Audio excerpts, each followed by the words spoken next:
morning, everybody. It is Squid. Welcome back to my channel. Happy Thursday. How is everybody doing today?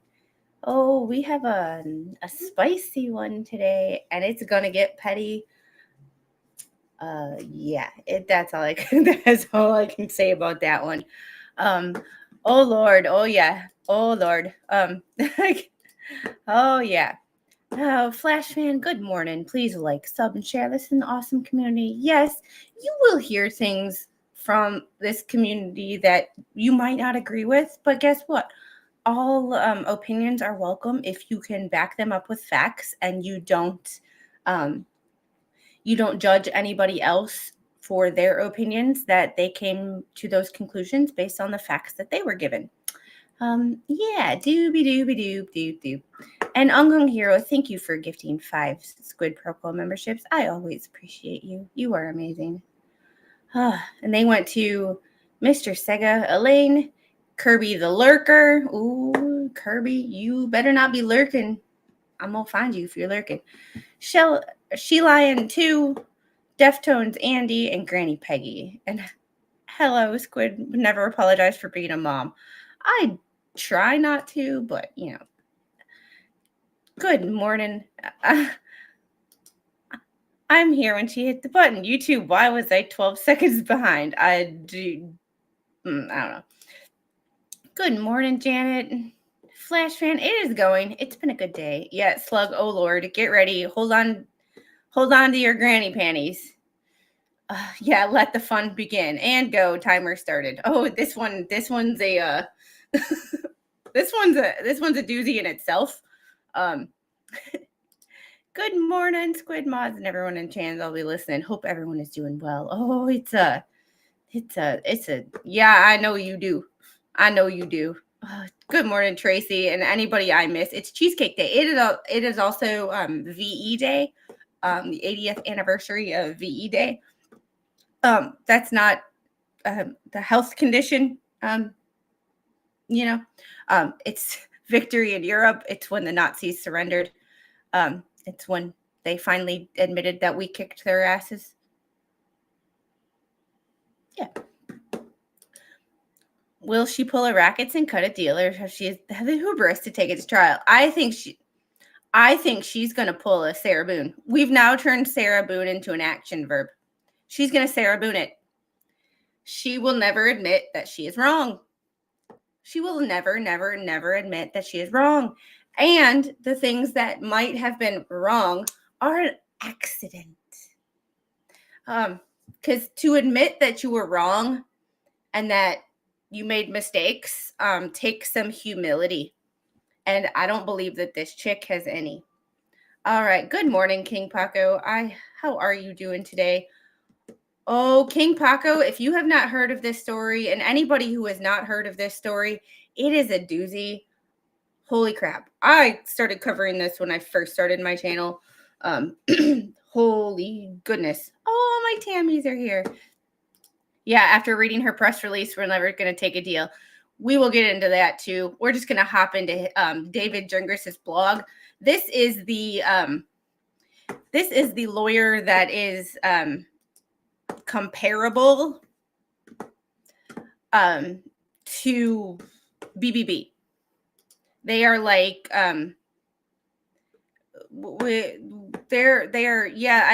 fan, I think this was my first case because I was reading Medium articles. I did an ethics video. I have a whole Tonsil Twins playlist. This is just shitty on so many levels.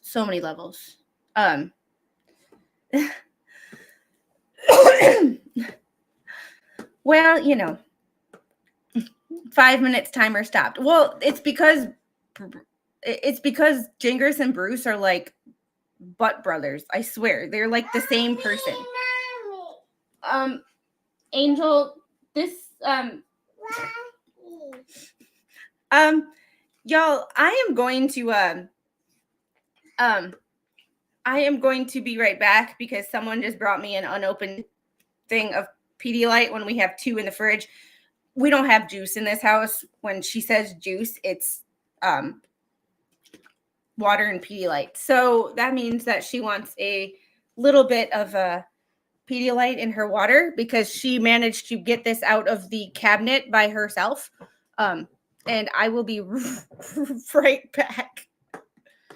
They're the Sanction sisters. Oh my God, that needs to be. Tell Megan that needs to be a new musical. I will be right back.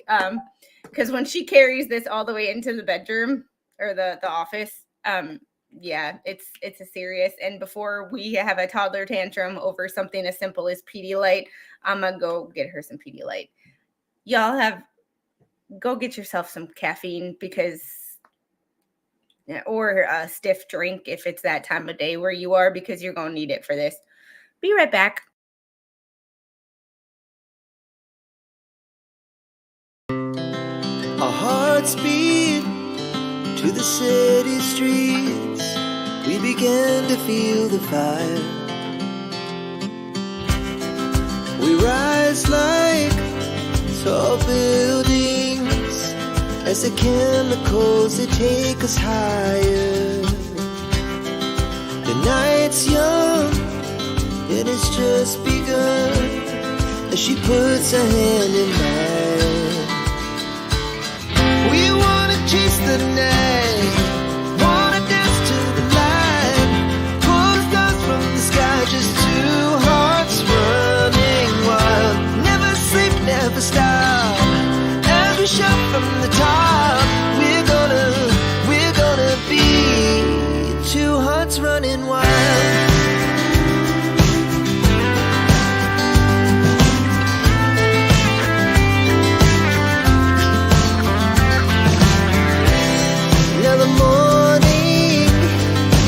Afternoon, we lay awake in bed. The glass so loud as the hours pass. We're gonna do it all again. We wanna chase the night, wanna dance to the light, pull the stars from the sky, just two hearts running wild. Never sleep, never stop.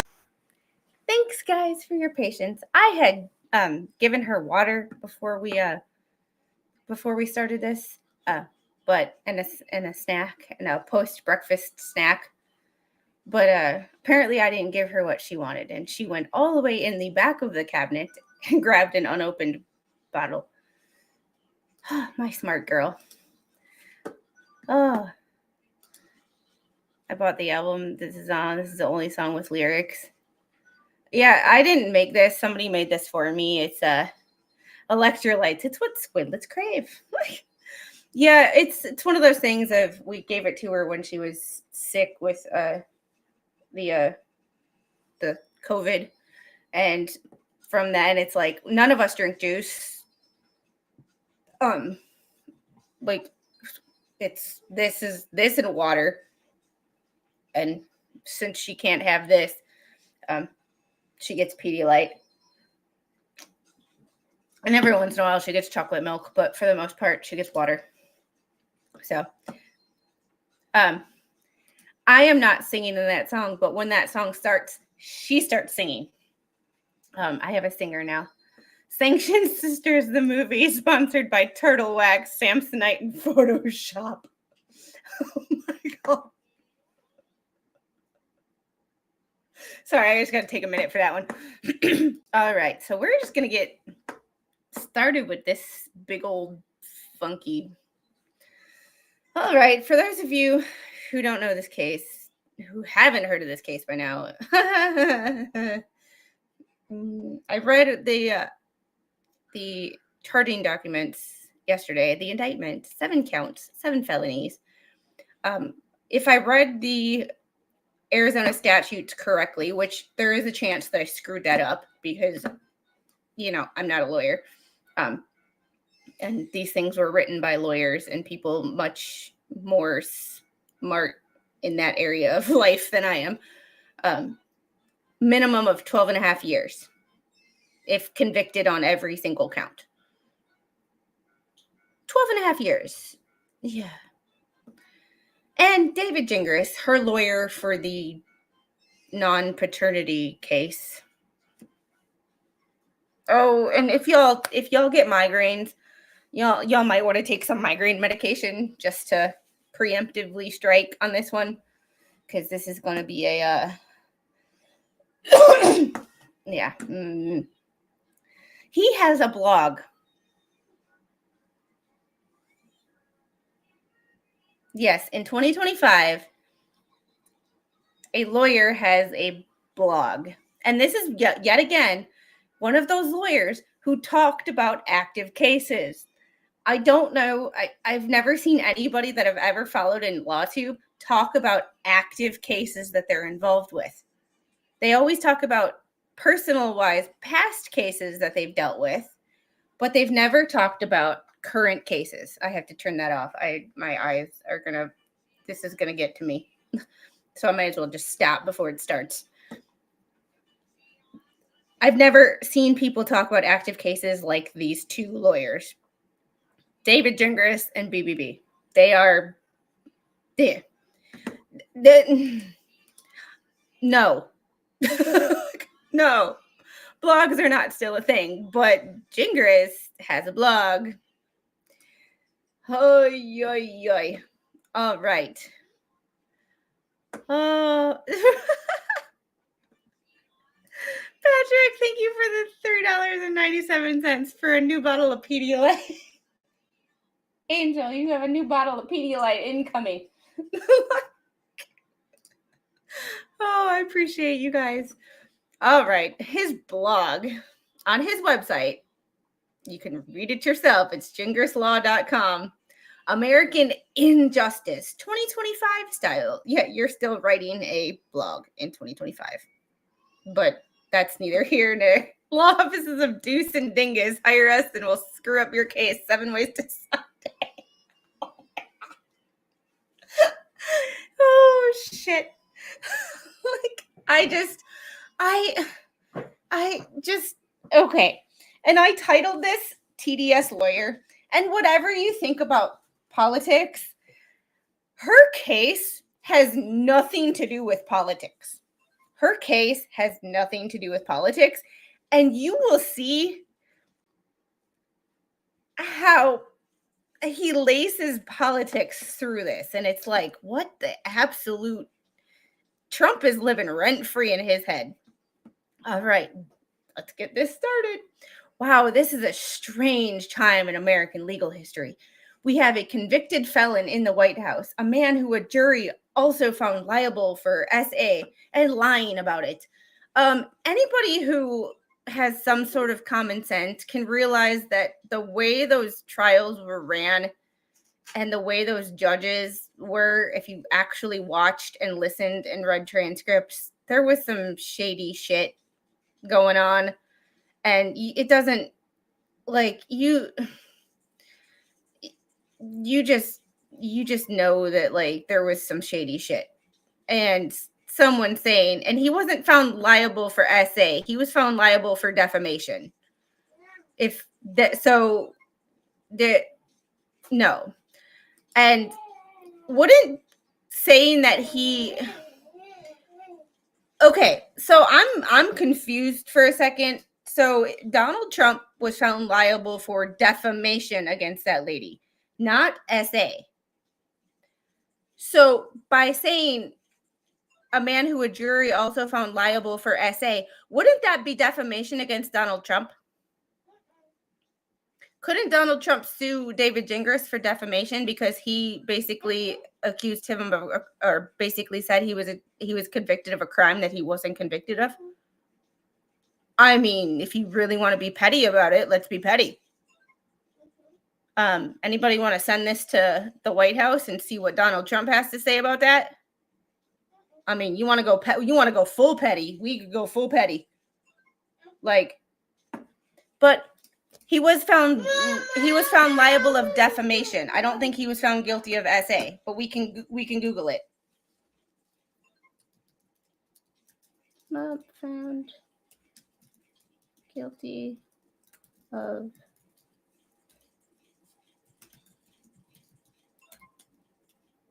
Yep, Petty vs. Queen is here.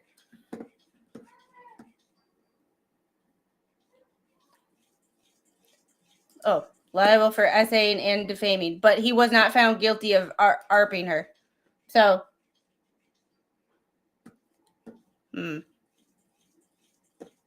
what's the legal difference between assault and abuse?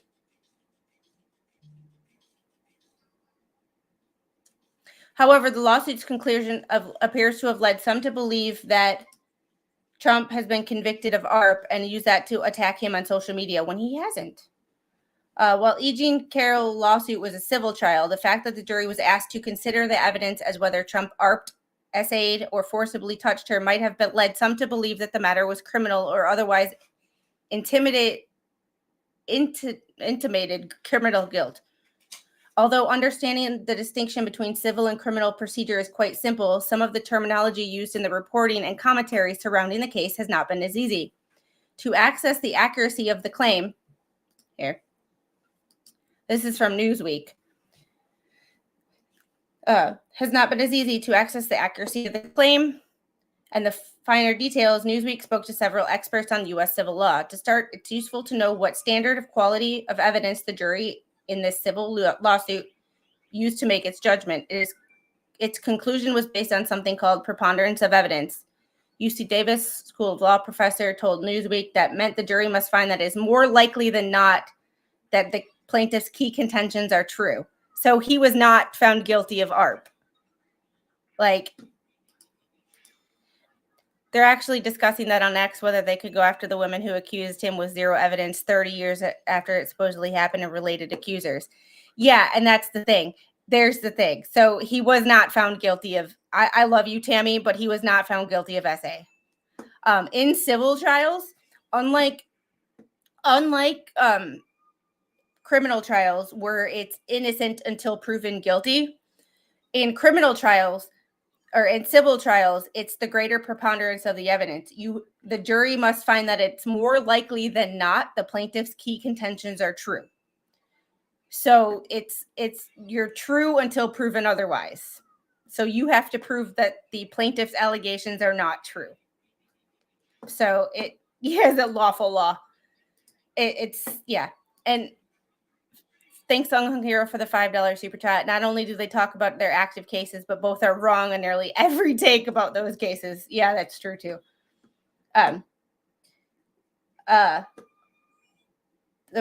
This is much lower standard than in criminal trials, which is the prosecution's contentions must be proved beyond a reasonable doubt. The preponderance standard could be satisfied if the jury is only 51% confident that the plaintiff's version of events is true, whereas in a criminal trial, the jury must have near certainty that the prosecution is correct. Liability for SA means that the jury has concluded that the plaintiff has satisfied the preponderance of the evidence standard that the defendant must pay damages to compensate the victim. There are no criminal consequences to a finding of liability. The word liability is also key.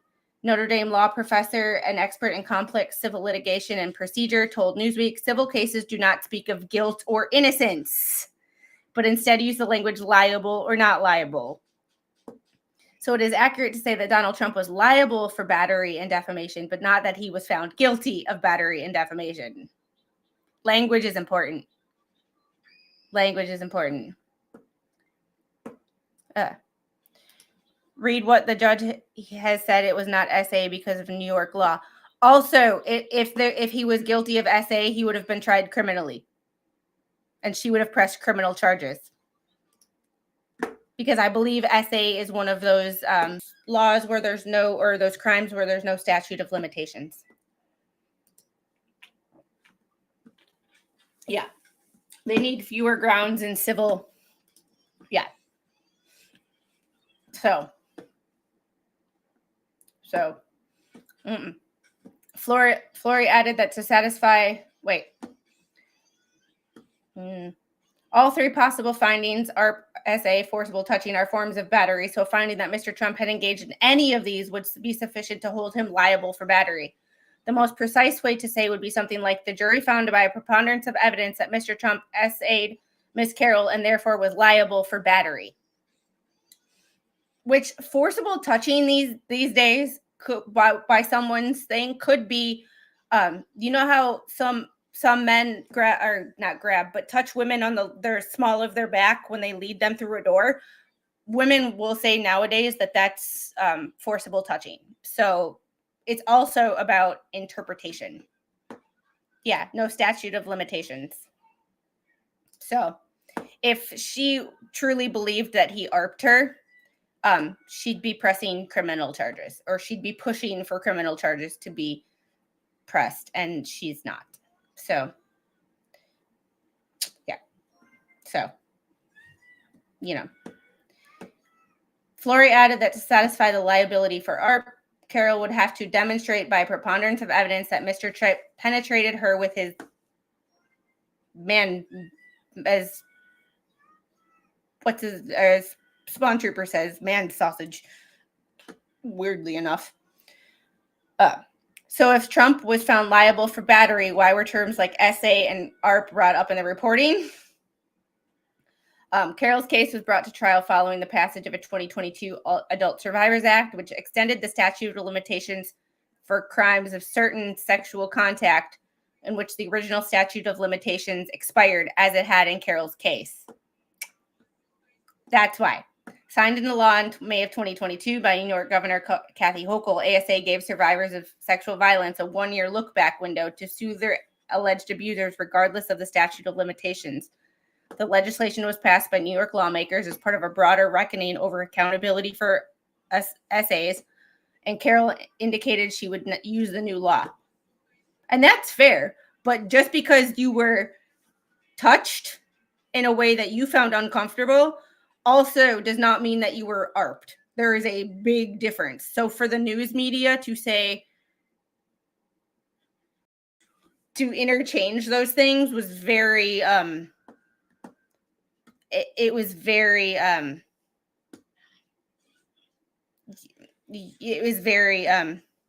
yeah. And then you have this right here.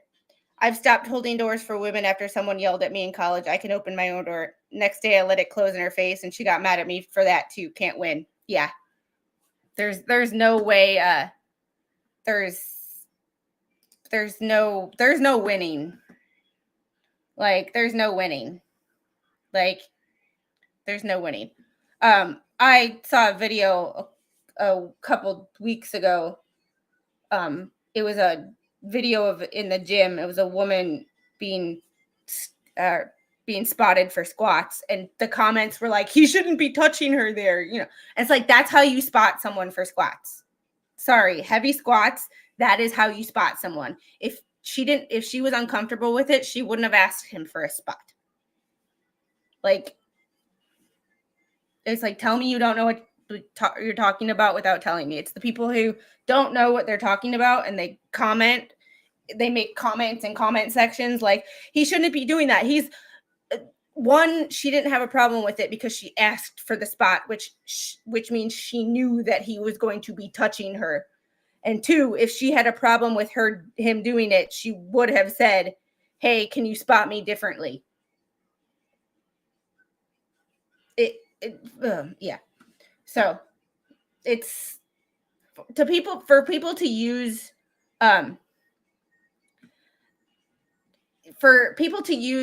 civil and criminal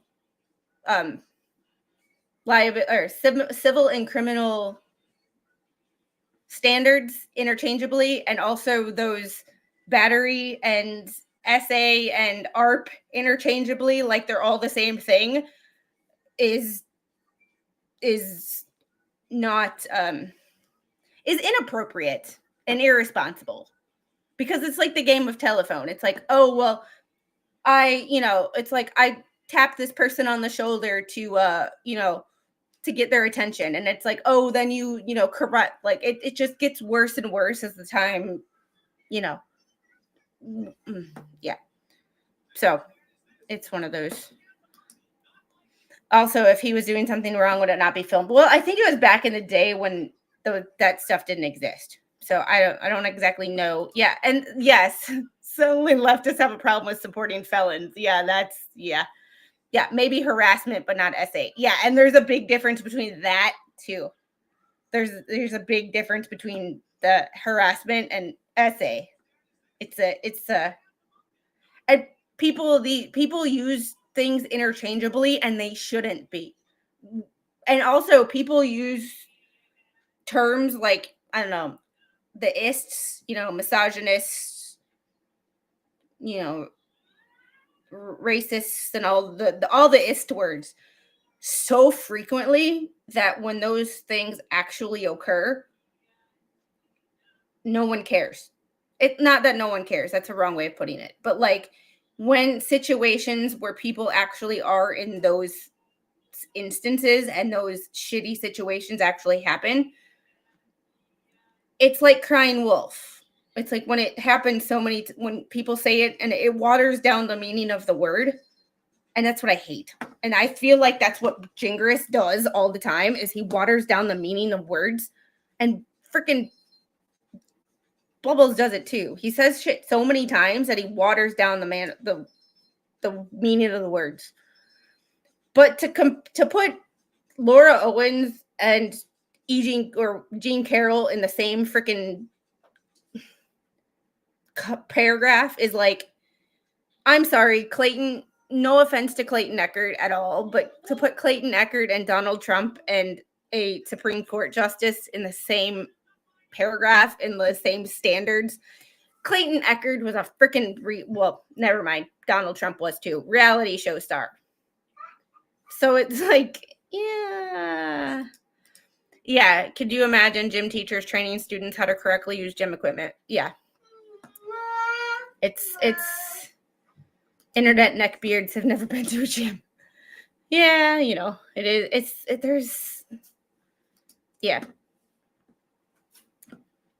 This is the problem too. Investigations are supposed to focus on crimes and see the evidence leads to, not start with the person and search for a crime. But I feel like that's been going on for decades with so many people.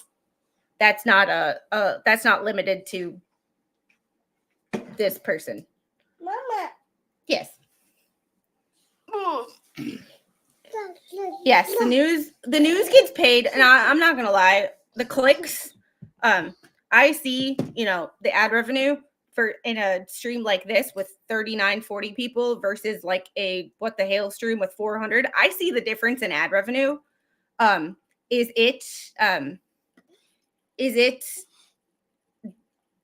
it noticeable? Yes. And I guess when you're running a company, money is everything and you have to keep your company going, but like there's standards.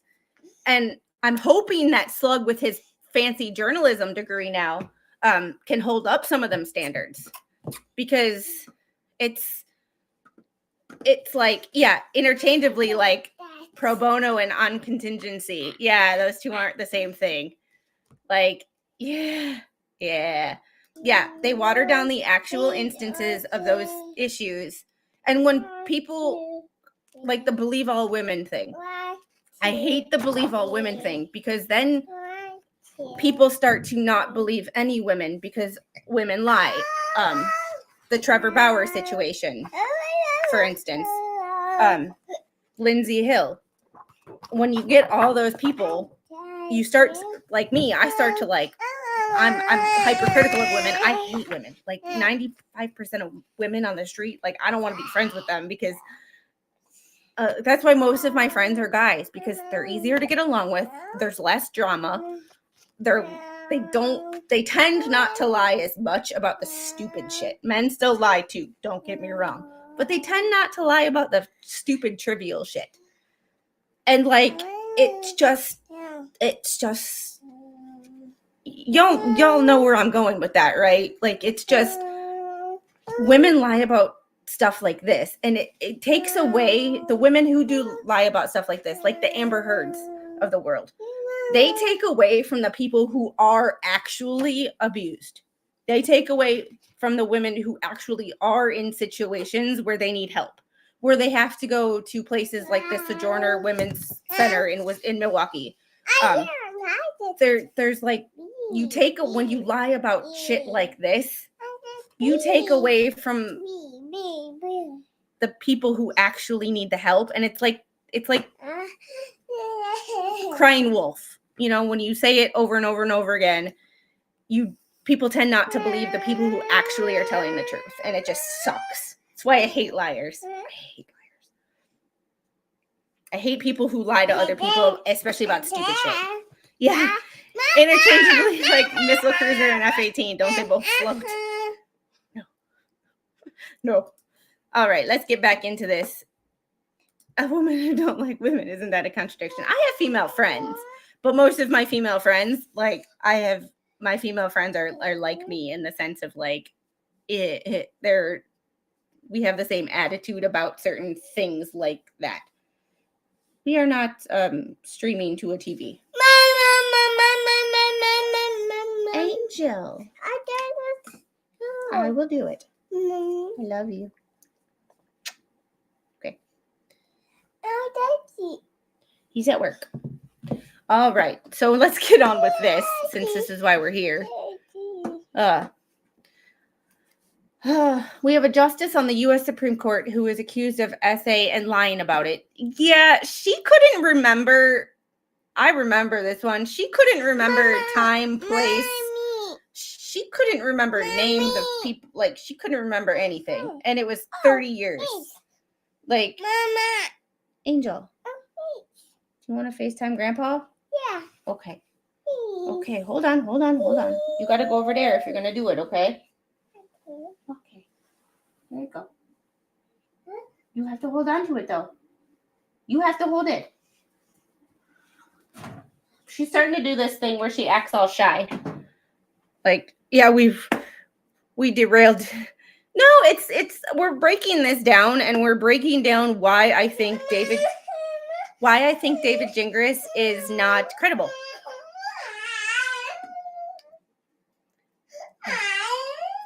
Yeah. Well, that's a little different. Therapeuticfibbing is that's not. Girl, I know you didn't just hit me. Here.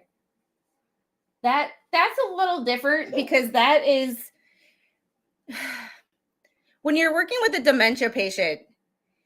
One, if you tell them the truth, they're not going to. That's a very touchy subject, but they're not going to believe you.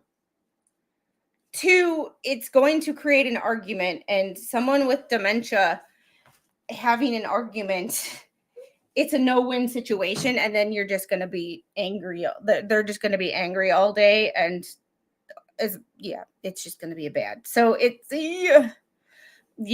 it's like telling my toddler, yeah, we'll do that after a while, and then they forget about it, and it's a distraction. So that's therapeuticfibbing is slightly different. Yeah, one of these days she's gonna hit another kid, and like, we're working on it. But one of these days we were in Walmart the other day, and she smacked me. I was like, one of these days she's gonna hit somebody who's gonna hit her back. Like, she's gonna hit a kid who, like, another toddler on the playground. She's gonna hit them, and they're gonna wallop her back. And it is what it, it's. Jingris put his client on the stand knowing that she was going to lie. He should be in major trouble with the bar. Yeah, and I have to figure out what happened with that bar complaint that Mata filed. So. Mama. Oh. Yeah, but if you're going to FaceTime Grandpa, you actually have to hold on to the phone. No, I can't. Avery. Angel. Hey. She wants to FaceTime Grandpa, and then she wants me to hold the phone while she runs away. It's like, that's not how this works. BB and Jingris are only two, a master and an apprentice, but who's the master dumbass and who's the apprentice dumbass? Yeah. It is what it is. We have people being kidnapped off the street by the U.S. government and sent to foreign prisons without any due process. We have millions of people saying that's perfectly okay. There's another thing. What does that have to do with your client lying on the stand and being charged with perjury and tampering with evidence? That has nothing to do with it. But if you really want to go there, Gingras, not kidnapped off the street. They're here illegally. And when you're here illegally, the Constitution only applies to people who are here legally and American citizens. Legally and American citizens. People who are here illegally are not afforded due process because you came here illegally.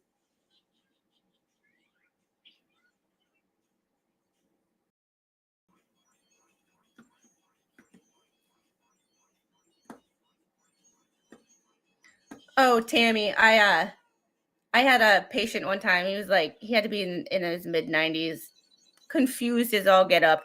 We were working on sitting at the edge of the bed, and he was in gown and glove precautions. And he flipped up my gown, or the gown, like there was going to be something underneath it. And I was like, it was like, it's adorable, but like, he was trying to see if there was anything under my skirt. Even though I was wearing scrubs and a, isolation gown. But, Spawn Trooper. Spawn Trooper, you're weird. You're weird.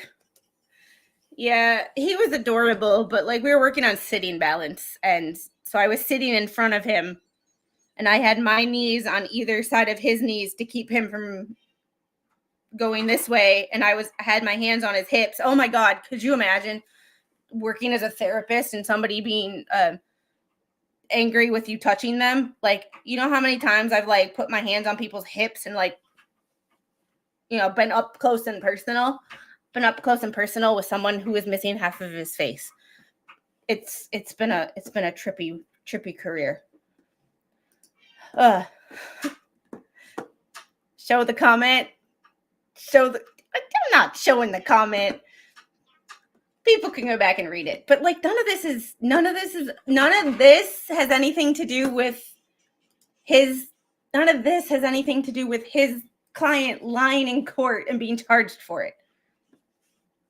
And on May 1st, 2025, Laura Owens was indicted for things. No, she was indicted for lying and tampering with evidence and fraud for lying about being pregnant because she was never pregnant. I guess now she's eligible for public service. God, you're supposed to be a lawyer. You do not have a way with words, my friend. Or we're not friends. Sorry. Pick your crime, choose your criminal. In light of yesterday's news, lots of folks have reached out asking for comments. So here you go. First, as I have said all along, I am not a criminal defense lawyer. I am not qualified to represent Laura in this criminal case. Oh, thank the good Lord above. So I won't be handling her defense. Part of me is upset about that, and part of me is like, damn, that would be a shit show and a half, and I'd be all here for it. Like, I'd be all here for it. Yeah, it's hard. Yeah. Oh, Flash fan. He was 90. He had dementia. He didn't know where he was, let alone sitting at the edge of the bed. That's why I was in front of him, sitting in a chair in front of him, so that I could control every movement he made, so he didn't go backwards, he couldn't go forwards, and he couldn't go to the sides. Or if he did go to the sides, he was at least falling onto the bed. Backwards, he was falling onto the bed, but he couldn't go forwards off the bed. That's why I was there. He thought he was getting frisky. He had dementia. He did not know any better. Like, you know how many times I've been I had a patient try to hit me. He tried to hit me with his stroke affected arm. And I was just like, yep, move that arm, try to hit me. Let's go. Because he was moving the arm that was affected by the stroke. So you just have to roll with the punches, so to speak.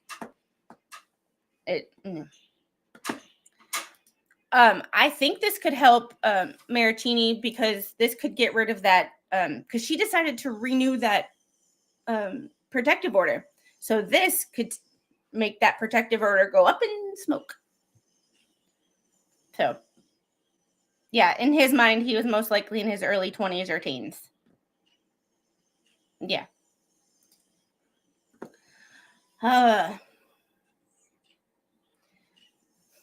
The job will be left to the best criminal defense lawyer we can find. Emphasis on we. Of course, I will do anything I possibly can to help support Laura through her case, and I will work with her criminal defense team in any way needed. Second, Justice Trump's numerous felony indictments and later 34 convictions didn't stop his lawyers from defending him, and the filing of criminal charges does not impact the limited scope of my work for Laura. That will continue. I am still planning to ask the Arizona Supreme Court to review the paternity case. Just quit while you're behind. That petition is due by May 15th. Gotta write that crap down. And I do know that her indictment is May 29th. I do know that much. But I write stuff down in my big old planner here. Oh, that's the same date that Hannah Dugan's, the judge in Milwaukee, is her arraignment.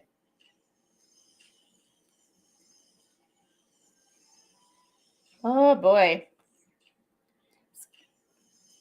Just when you think things can't get any more psycho. Like, yeah, emphasis on should. There's the problem, though. Should. And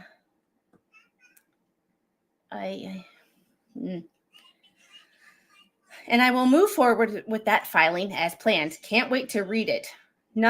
Nothing about the criminal charges affects any of the legal arguments I have made or will make.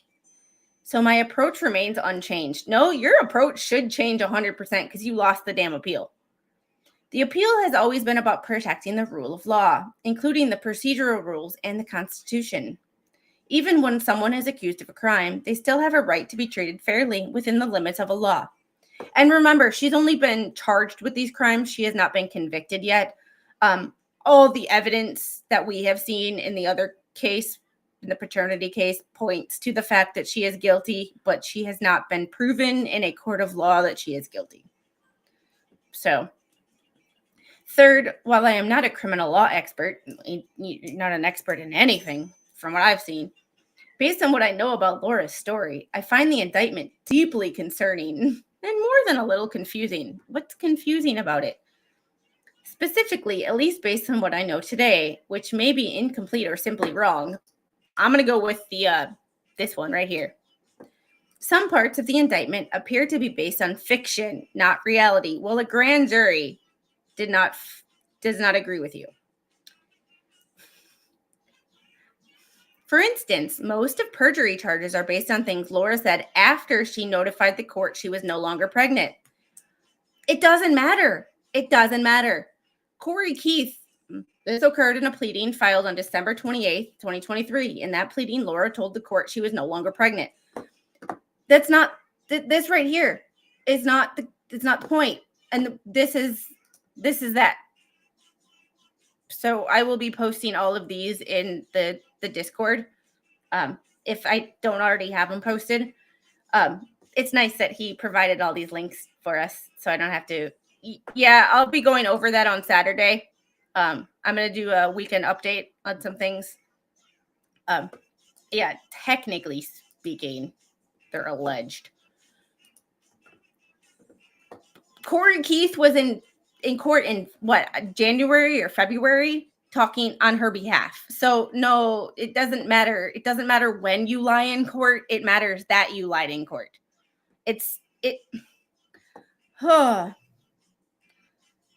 Oi. I think we know who is helping her if she asked for a change of venue to Maricopa County. This is Maricopa County. So this is Maricopa County. So it's yeah. Wearing a fake baby bump. Yeah.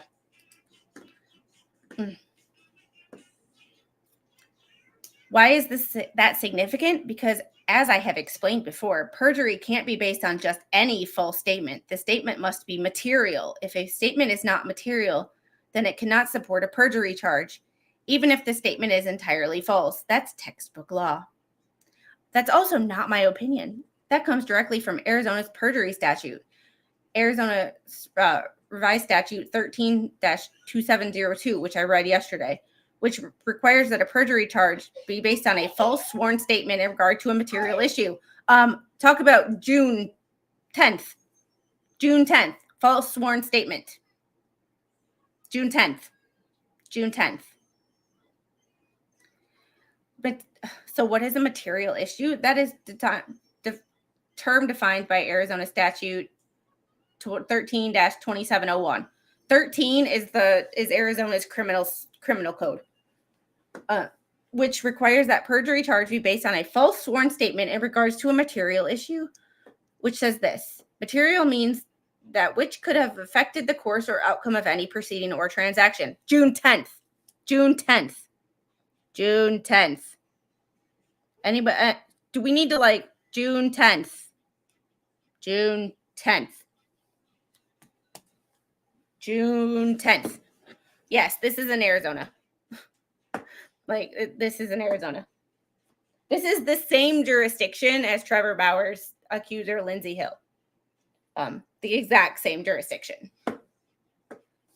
Just the fact that the mental gymnastics that he is doing, this is where I compare him to Bruce, because either he has to do a shit ton of mental gymnastics to connect these two, or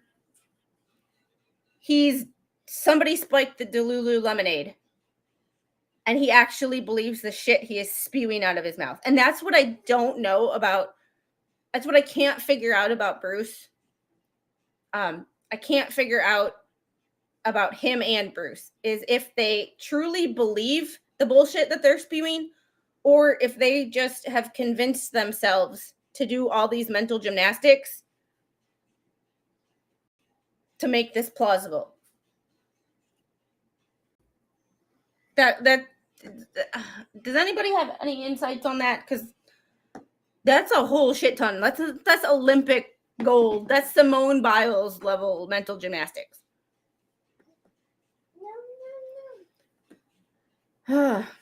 Okay, so consider a question. If Laura told the court on December 28th, 2023 that she was no longer pregnant and wasn't having Clayton's baby, how could anything she said after that point change or affect the outcome of the paternity petition she filed against Clayton? It's not, he fails to recognize that it's not about the paternity. It's about the fact that she lied about being pregnant in the first place.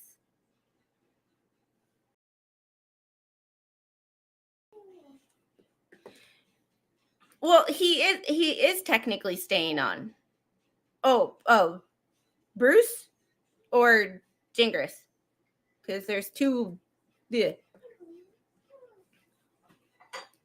Oh, that we have to get to also. Thanks for that, Flash fan. Oh my God. Maybe Laura is the first woman who has a uterus in her tonsils.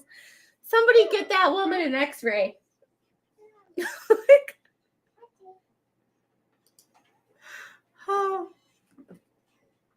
Oh my God. I know that's a brain twister, but seriously, stop and think. No, you stop and think, dude. Sorry, I'm giving you my unedited thoughts. Laura stated as of December 28th, 2023, she was not pregnant. At that time, the only issue pending before the court was a petition to establish paternity. A judge cannot establish paternity without a baby. That means, in effect, as of December 28th, 2023, the outcome of the paternity proceeding was a foregone conclusion. A fait accompli, a Latin term that I don't know. But, okay, somebody do the math here. This happened in May, is when the giggity happened. June, July, August, September, October, November, December. That's 7 months.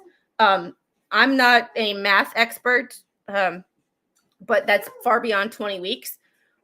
So a judge cannot establish paternity without a baby. Where are the fetal death certificates? Because if you didn't notify the judge that you were not pregnant until December 28th, where are the fetal death certificates? Because after 20 weeks in Arizona, you need fetal death certificates. So this is not about the paternity. This is, he he's making this a one issue thing, and this is not a one issue. This is not about the paternity. This is about if, one, she was ever pregnant to begin with. 2, if she was pregnant, where are the fetal death certificates? 3, she lied about being pregnant. She falsified records, the sonogram that wasn't hers. He's making this a one issue thing, and it's not. Oh, this is the original What the Hales. You think that What the Hales case is crazy? This is the original What the Fuck case. Honestly, like, this case makes you go, huh? Huh? Ugh. Oh yeah, I think once he realized that Jeremy was not going to settle, and in fact went for the anti-hit with the Hales ecosystem, he said, "Oh, yep, pretty much." This is the yes, Granny Smith. How are you? It's about her lies. Yes, exactly, her lies. Hey, Iowa gal. This is all about her lies. Like, oh, and how he's trying to make this a one issue, almost like Bubbles was doing in the What the Hales case, where he was trying to make it about one thing. He was always trying to make it about YouTube, and it wasn't about YouTube. It had nothing to do with YouTube. Jeremy just so happened to have a YouTube channel where he talked about his life. He tried to make it about YouTube, and it wasn't about YouTube. This has nothing to do with the paternity. This has to do with her lies and whether she was ever pregnant to begin with. Like, oh yes, this is the original douche canoe. Oy vey.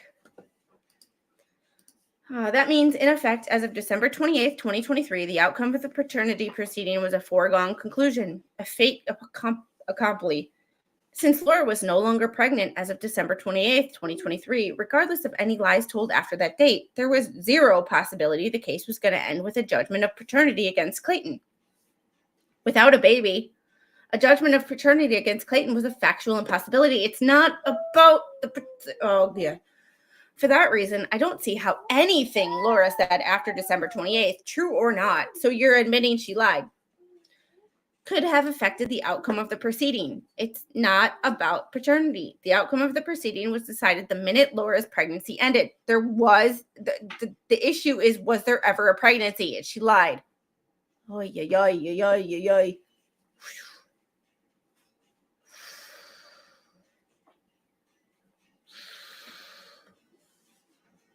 Oh, do.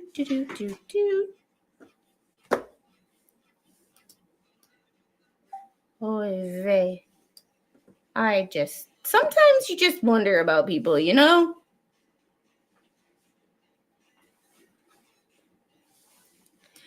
And this right here is where I'm curious, because this is the precedent that in my mind, this is the precedent for a judge doing that. I'm sure there's way more than that.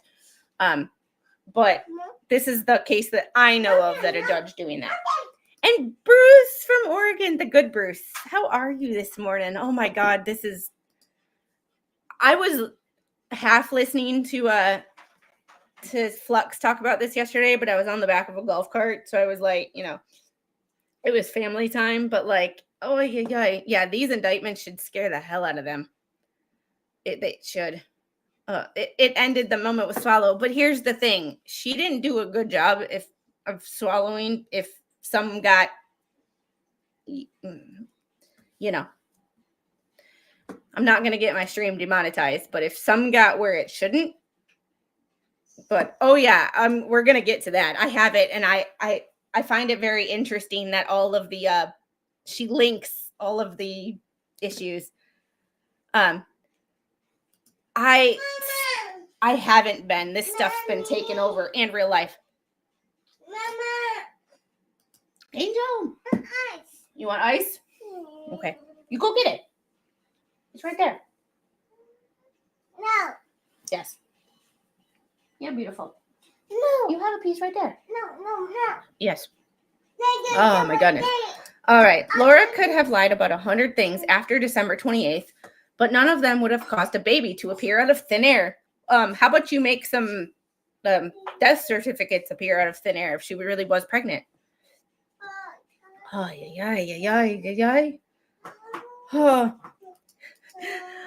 I did not know a girl doing that to get pregnant. I think kitty cat was removed. She sucks at sucking.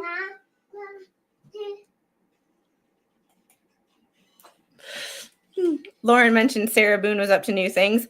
I haven't looked into the family case. I've been waiting on her appeal documents to become public. And there's, as of the last time I checked, I still couldn't find. And I still have to go through the 2,000-page document to see about the sidebars. It's been looming over my head. Mr. Squid is not working this weekend. Thank goodness. So I will have some time to sit in front of a computer and go through some paperwork without my mini-me being right here. Yeah, her poor me post is getting old. Yeah. Like, sorry, I wasn't sharing this. If I ever switch tabs and I don't start sharing the tab that I'm talking about, please let me know, because I have two screens and sometimes I get a little, sidetracked.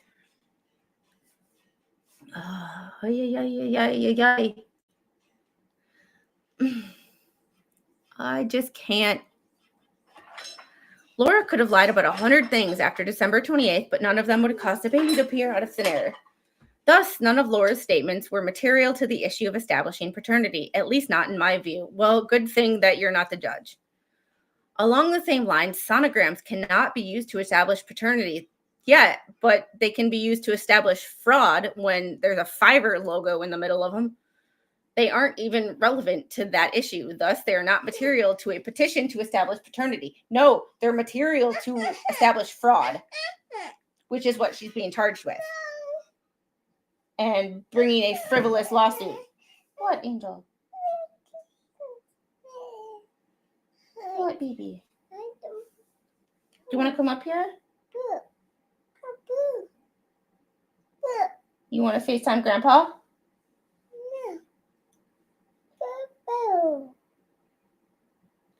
Baby, this is where toddlers, we don't know what we, can someone tell me this person is not smart or she's money hungry? She's just, Mama. I'm convinced that there is something just not. Mama. I'm convinced that there is something not right. There's just something not, there needs to be a psych eval, in my opinion. There's just something not right in the head. Like, this is where entitlement and nepotism become an issue. Arizona law explains how paternity can be proven, and the most common ways with a DNA test must show a 95% match. Yes, and there was little to no fetal DNA. Hi. Yes. Yeah. I can think of at least two that are possibilities, but once again, not remote diagnosing. I am not a doctor. I am just one class away from a minor in psychology. That's it. Sonograms are not listed among the ways you can establish paternity for obvious reasons. Paternity is about proving who the biological father is. Yes, this is about proving if she lied about being pregnant in the first place. This is not about paternity, dude. He's so focused on the wrong issues. It's like putting the wrong emphasis on the wrong syllable when reading. Sonograms don't reveal anything about the baby's DNA, so that's why they cannot be used to prove paternity. They can be used to prove that there's a baby there or not there. In addition, if you believe Clayton and believe that Laura was never pregnant, then a sonogram would not change that fact. By the same logic, if Laura was pregnant, a fake sonogram wouldn't change that fact either. No matter how you look at it, a sonogram, fake or real, could never ever change the outcome of a paternity petition. It's literally not possible. Thus, even if Laura created a totally fake sonogram, she didn't. She stole somebody else's. that would not be material to the issue of paternity because it could not possibly have changed the outcome of the case. It's not the point. It's not the point. It's not the point.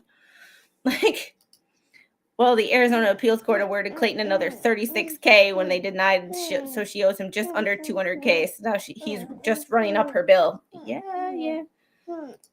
You can't work on paternity until you prove pregnancy. Also, both sides were arguing fees in February, far after December 28th. Yeah.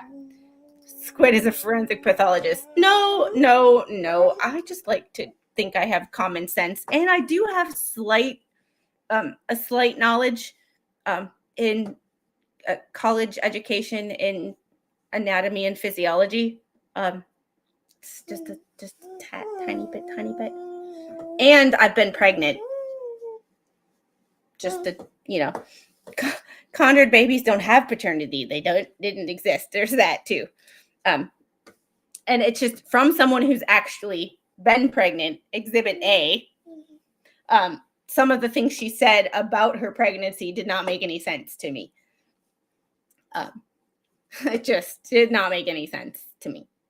Just think. Oh, yeah. Note, Arizona Statute 2701 specifically says whether a statement is material in any given factual situation is a question of law. Questions of law are resolved by the judge, not a jury.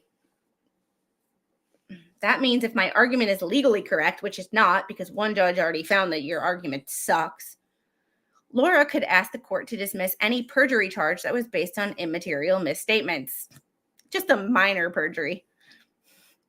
This, of course, an argument that some other lawyer, not me, will have to raise at the appropriate time.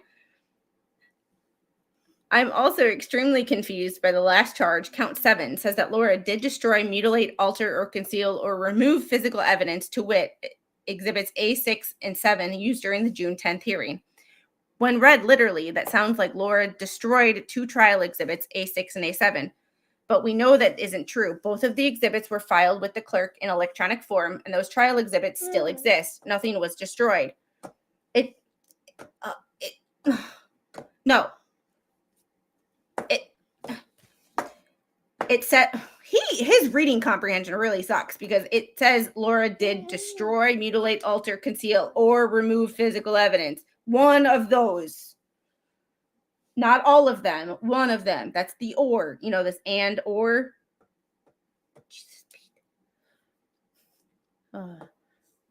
So you did not read that literally. You read that in your warped brain. How did you get a law degree? So I thought lawyers were supposed to be good at reading.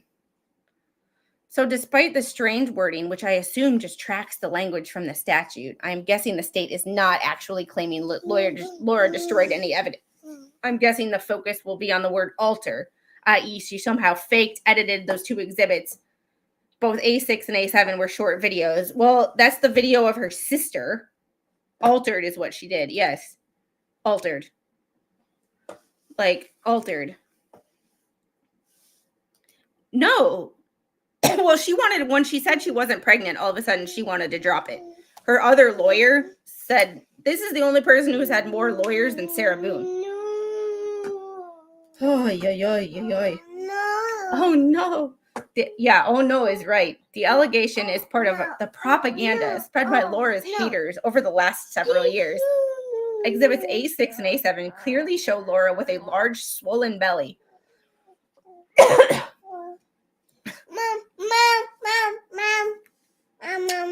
Obviously, Laura has pointed those videos as proof that she was pregnant. I still look pregnant. I probably look more pregnant now than I did when I was pregnant. So having a swollen belly doesn't mean crap. I know men that look pregnant. And we all know, biologically, men cannot get pregnant. Name me one man in history that has ever given birth. Oh, wait. This is why Laura's critics hate those videos, because they contradict the narrative they want people to believe. Oh, boy. So who is telling the truth about the videos? Is Laura the victim of a false allegation? Or did she actually fake the exhibits? Let's consider a few points.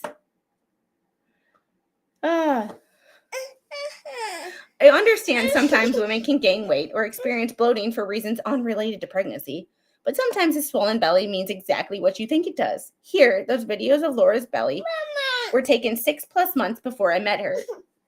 So unfortunately, I can't personally vouch for what they show since I didn't know her then.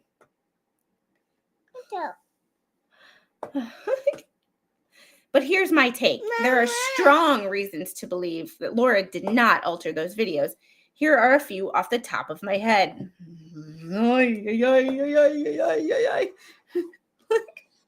I was 12 months pregnant. No. You want to get down? Okay. You just want to sit there? Okay, you sit there. There are many videos of Laura from around the same time. They all show the same swollen belly. Below is a video I put together showing both trial exhibits A6 and A7 and also some other videos you may not have seen before. All of these look pretty much the same to me, and I see nothing that looks like photoshopping. Laura appeared in court on video in October of 2023. She appeared to have the same swollen belly at that time. Her belly was so large, Clayton's lawyer, Greg Woodnick, falsely told the court that Laura was wearing a fake moon bump.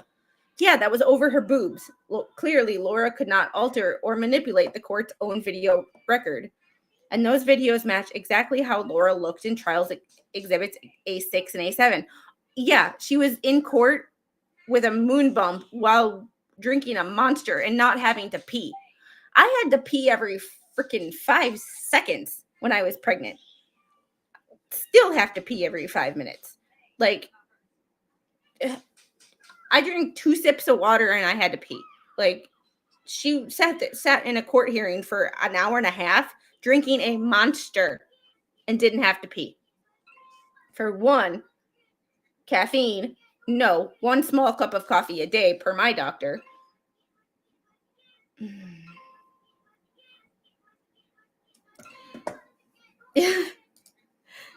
So Laura had a big butt, a big belly, and no boobs. Don't seem to remember anything like that in my wife's pregnancies. Yeah. My due date is in September of 2042. If Laura Owens got pregnant from a BJ, does that make a lollipop a speculum? Is her dentist an OBGYN? Does that make Wrigley's the new Monistat, Listerine the new Summer's Eve? Oh.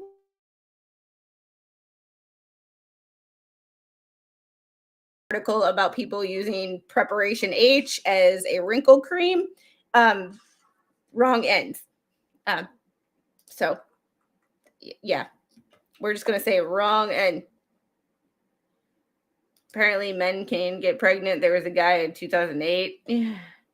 What is it that I don't want to know. I don't want to know. Oh, boy. Laura's medical records show in September, October 2023, she weighed about 132 pounds. Just a few months later, she weighed 89 pounds and still does. That's it. She needs help for that. 89 pounds is 89 pounds is 89 pounds is yeah. Laura has always been extremely thin, and she is generally a small person, around 5'5". 5'5" and 89 pounds is severely underweight. And we know a doctor recorded her weight as 130 during the time those videos were made, which means she was at a normal weight.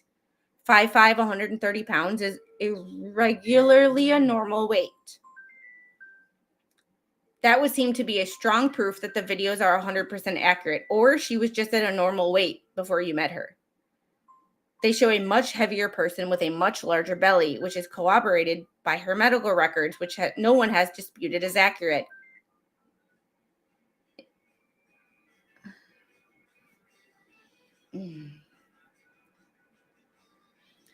Now, having said all that, it is possible the county attorney has other evidence to show Laura faked exhibits A6 and A7. I have no idea. Then why are you speaking? At this time, I don't think so. And as explained above, I have reasons to believe Laura did not alter or edit those exhibits, but I have seen what evidence the county attorney has. Neither have you. Anything is possible, so we will have to wait, see what the evidence shows. I assume the county attorney would not make an allegation like this without proof to back it up. People may not realize this, but prosecutors who make false claims can be sued for doing so, just like anyone else. So you're threatening to sue the county attorney. This is a threat to sue the county attorney. If I was the county attorney and I read this, I'd be pissed. Like, okay. So for now, like everyone else, all I can do is sit back and wait to see what proof the county attorney has. Keep in mind, sometimes law enforcement makes mistakes, and just because charges are filed does not mean those charges are legally accurate or supported by proof beyond a reasonable doubt. He does bring up a good point. Give credit where credit's due. Just, we will see what actually,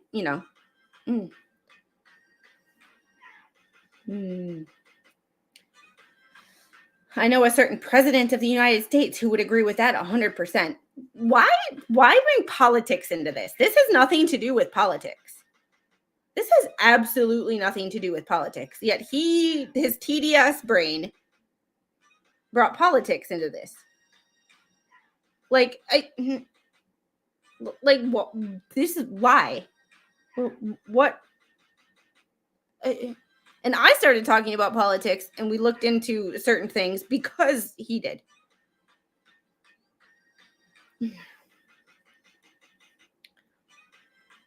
At the end of the day, all I care is that Laura is treated fairly and she's allowed to present full and fair defense, and that her case is resolved according to facts and law. And I hope she gets jail time. Finally, here's a statement Laura wrote herself responding to the charges. And I have this open, but I also have some of the stuff she has.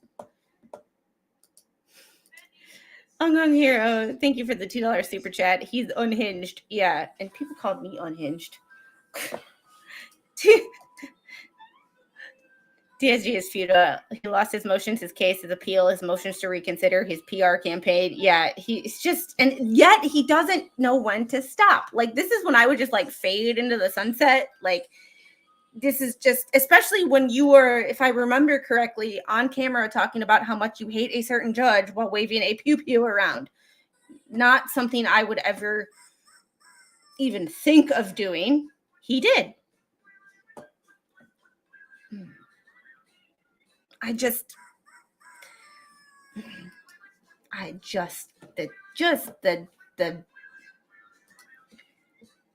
I will, remember, guys, I gotta do the savey save thing. Come on, where is my Tonsil Twins folder? Oh, I don't have it titled as Tonsil Twins, that's why. Here we go. All right.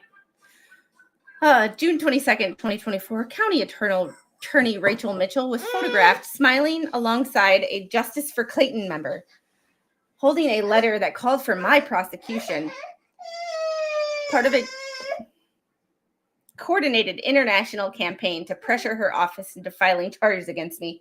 Who does that sound like?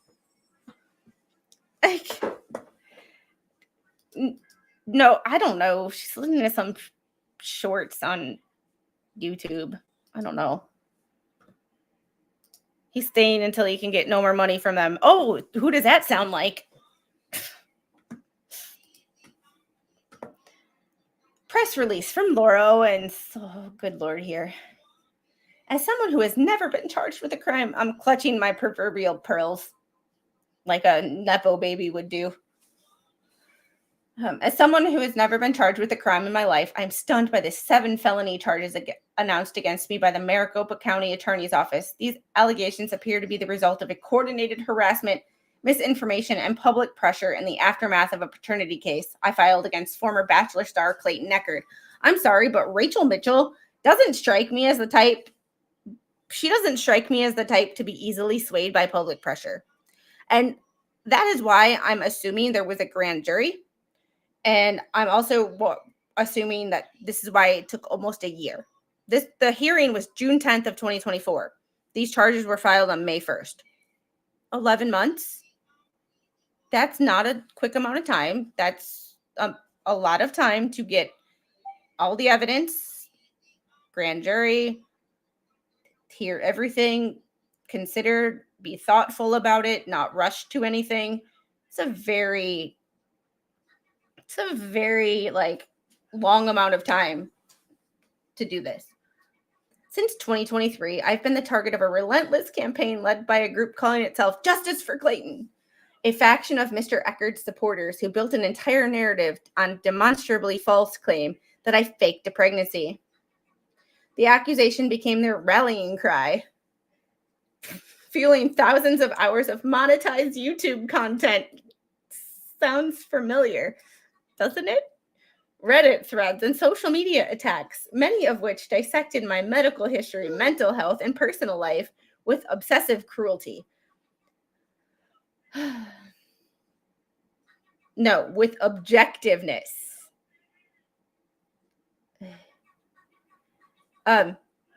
Grave juries are never heard. Grand juries are generally the people who choose to indict, such as Christopher Schultz. He was going to be charged with second degree, and then I believe second degree, and then the grand jury decided to move it up to first degree. Yeah, and I pray they found the moon bump. Could you imagine? Flux mentioned that yesterday, and if you haven't checked out Flux's channel, she hit 3K yesterday. Oh my God, I'm so happy. She mentioned that yesterday. She was like, what if they found the moon bump and that's used as an evidence in trial? Could you imagine? Can you imagine the moon bump used as evidence in trial? The guys in the photos be suffering from blurriness and brain fog, not remote diagnosing, just using some Laura logic. Yeah, grand juries are not that great. Only the prosecution presents evidence and the defense cannot participate. That's why people say that the DA can indict a ham sandwich. Yeah, and you can technically indict anybody. Hey, Laura. The good one. Yeah. I just see there being lots of evidence because we've seen lots of evidence.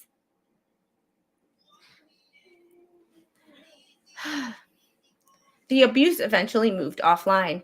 The group issued a public death threat against my mother and called in multiple false welfare checks to our home. And this I don't agree with, no matter if you hate someone or not.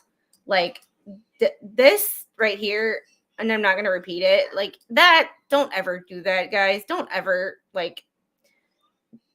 don't ever do that. And this, like, welfare checks too, like that I'm on the fence about. Like, there could be a time when they're appropriate, but there can be a time when they're abused. Knowing the resulting body cam footage would be released publicly and weaponized to humiliate me further. In June of 2024, after the conclusion of the paternity case, the group turned its focus to law enforcement. They launched an international letter writing campaign. Where is your water? Oh, I don't know, Boo-boo. I don't know where you put it. I don't know, Angel. Go get it.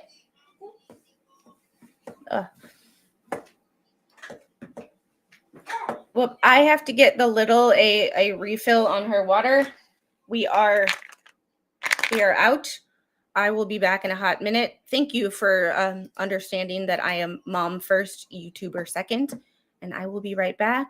Grab a snack, grab some Tylenol, because this is bound to give anybody a headache, and I will be right back. Love you guys. Our hearts beat to the city streets. We began to feel the fire. We rise like tall buildings as the chemicals they take us higher. The night's young, it has just begun as she puts her hand in mine. We wanna chase the night, wanna dance to the light, pull the stars from the sky.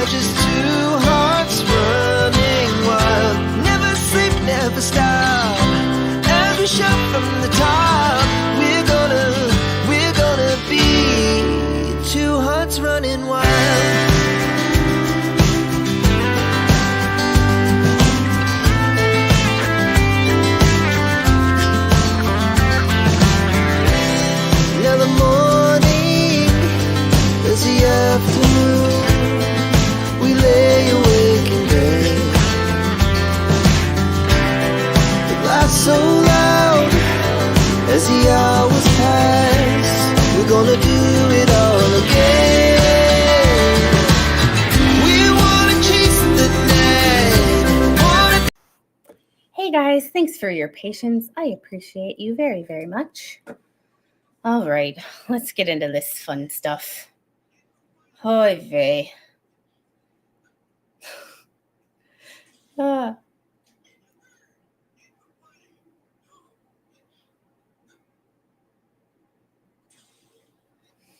All right.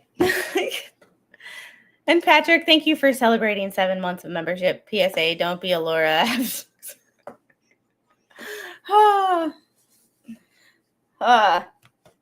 Yep. I don't see how a welfare check could be false unless she's accusing the police officers of being imposters. The only thing that I could see about that is if, like, you get welfare check after welfare check after welfare check after what, like, called in, like, every day, almost like swatting, just instead of, like, this person's committing a crime, it's like this person's, you know, self-harming or whatever. That's the only way I can see it being, like, a problem, but that's also partially the police's fault. If you get welfare check after welfare check, you know, you get 800 welfare checks on the same person, that's exaggerating. But say you get like 30 welfare checks in a day on the same person and you've already checked on them, you probably don't need to keep going back. You probably just need to do a phone call and be like, hey, just so you know, kind of a thing. Yeah. I don't know, but you know, it could go either way. The group turned its focus to law enforcement. They launched an international letter writing campaign. And she has links to everything. So I'm going to have to make this just a little bit bigger so that we don't, whoop, hold on. There we go. Swatting style welfare checks would be needless or harassing, not false. True versus false is strange terminology for her to use. That's true. That's a good catch.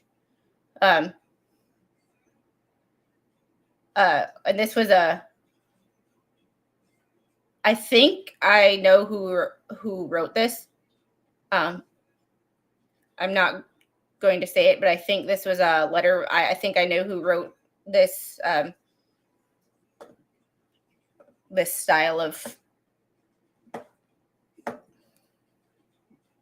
I'm having my brain fog just took over. Template. There we go. She has all these hyperlinks.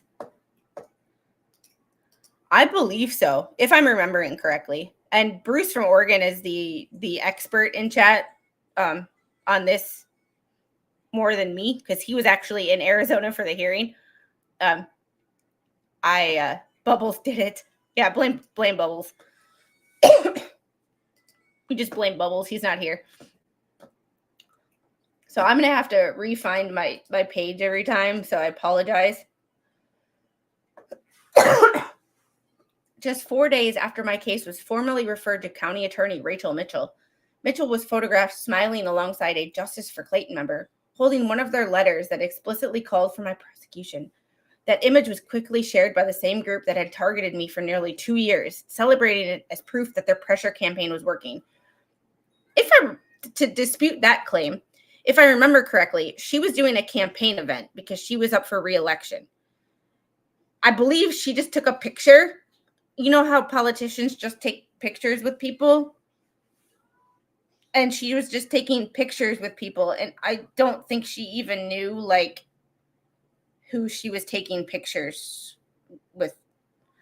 Like, yeah, she was doing a meet and greet. Like, it's not like she knew each individual person who was there by name and knew exactly why they were there, you know? Like, yeah.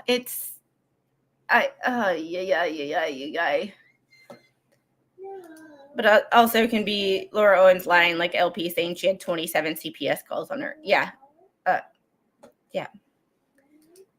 Yeah, one of the checks, they didn't put eyes on her. I guess that would be an incomplete check, not false. I remember that video. I think it was her mom they talked to, which her mom seems to be just as bad. Hey, how are you? Oh, boy. Oh, and Patrick, thank you for the $5 super chat. Just think, if Clayton insisted on using this could have all been avoided. If Clayton would have just not eaten the gummies and she would have not texted him, this could have all been avoided. And if she just wasn't crazy, because horse girls are crazy. I don't know what it is, but every girl that I know that owns a horse is a little nutty. Not saying the two, correlation does not equal causation, but, just saying. This is where I'm going to get mad, and I apologize in advance. In November of 2024, because of my autism, I formally requested disability-related accommodations from Miss Mitchell's office. This right here. She's 33, I believe. She has thrown epilepsy around as a diagnosis that she's had through everything. My epilepsy, my epilepsy, my epilepsy, my epilepsy. And it's fine. Like anybody, like my cousin has epilepsy. Like it is fine to have any medical condition. Things are out of your control. But to use this because of my autism, to use that as an excuse. The place that I work on Tuesday nights, I am not a ABA therapist. I literally am just their janitorial services. But I see, and I talk to the doctor, and I talk to some of the therapists. I see what these kids, I've seen some of these kids, and I see how severe some of these kids are and what they do to the walls and the furniture and those are kids who actually have autism and are in need of services and need of help. To hide behind a diagnosis of autism to excuse your bad behavior is insulting to the people who actually have autism or have children with autism. That to me is just so damn insulting. I can't even get over it. As far as I know, just her claim. But to even claim, but her epilepsy, I believe she actually has, because she's thrown out medications that you really wouldn't know, and she's thrown out doctors she's thrown out doctors' names that I believe she's actually seen. Whereas like the OB, she had a scheduled appointment, but there was no actual I went to my appointment, and the doctor had no record of her actually going to this appointment. The epilepsy, I believe. But if she truly had autism or was on the autism spectrum, because now Asperger's, so Elon Musk has Asperger's. Technically, from the DSM-4 to the DSM-5, Asperger's in the DSM-4 became autism spectrum disorder, or on the autism spectrum in the DSM-5. So there was the change. So even if she had Asperger's, to use that as an excuse for your bad behavior is, to me, is insulting to the people who have that disorder and who have real issues with communication, social interaction, behavior because of that disorder. You insulted every person who truly has issues with that disorder. They have extra stuff on the walls, like extra paneling on the walls, so because the kids kick it. It's I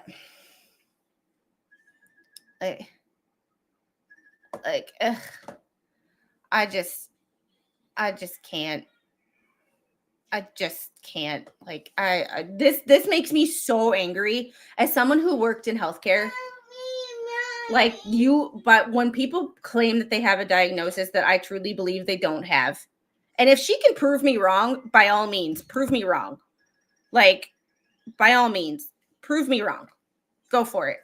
And if I am wrong, I am wrong.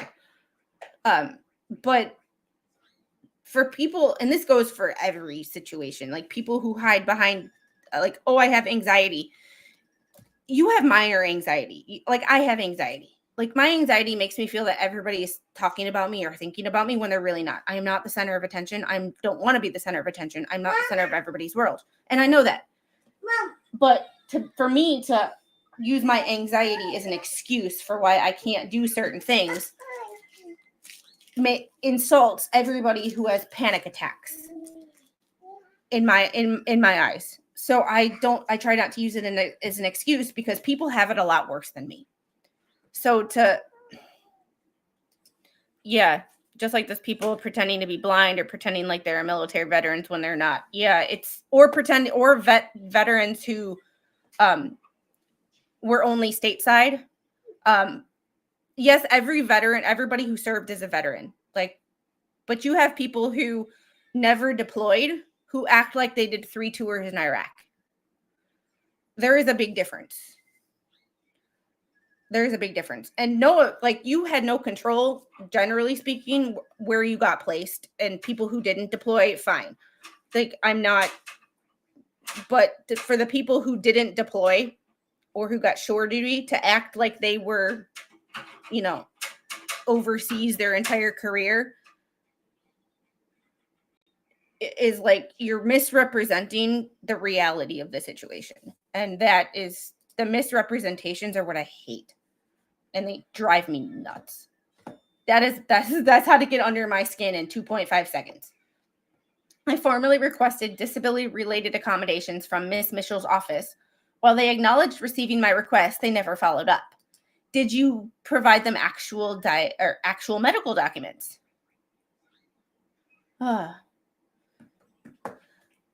What pisses me off is seeing cars in the van handicapped parking spots. My van lift needs extra space. Those spots have to deploy ramp. That's true.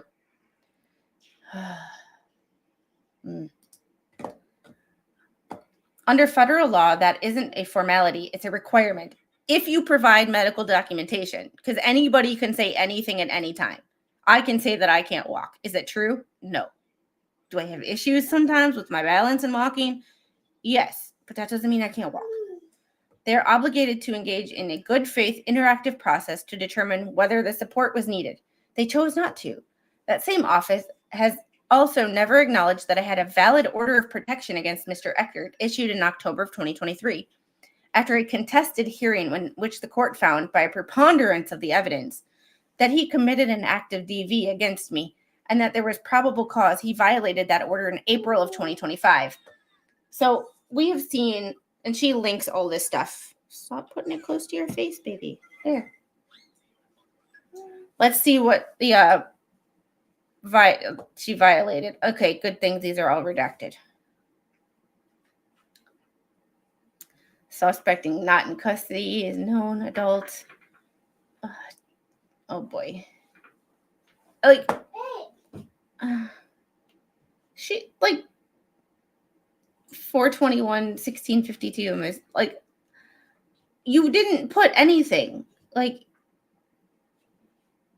5/14/1990. Like, you didn't put any information. Like, does anybody believe that's a real document?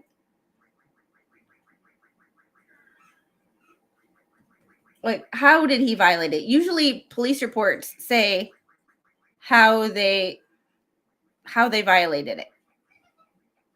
Like, I'm just saying, usually they say how they violated it, and you only give half the information.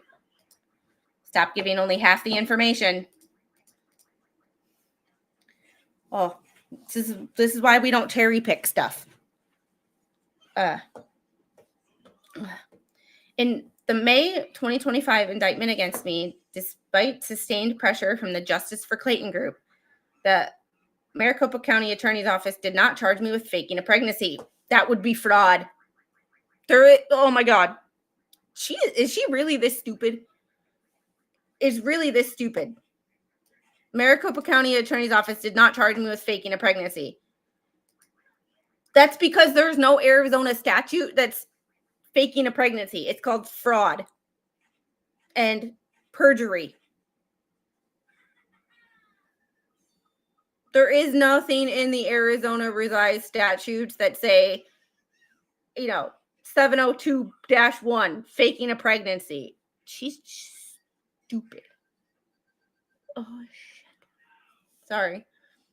This is like, this is beyond cringe. This is like stupid. This makes Bubbles writing look like, I don't know, a work of art. Instead, they are allowing that narrative to linger. No, you got charged with fraud. You got charged with fraud. That would be what faking the pregnancy is. It's a fraud. Encouraging the perception without making the allegation because they know it cannot withstand scrutiny. No, that's what the fraud is. That's what the fraud is. Oh my God, we read it yesterday. That's what the fraud is. And that's what the altering medical documents is the fraud. Oh, shit. Oh, she was found to have violated Arizona Statute 25-415. Oh. And let's see. Now, let's see. Come on. Did I close all that yesterday?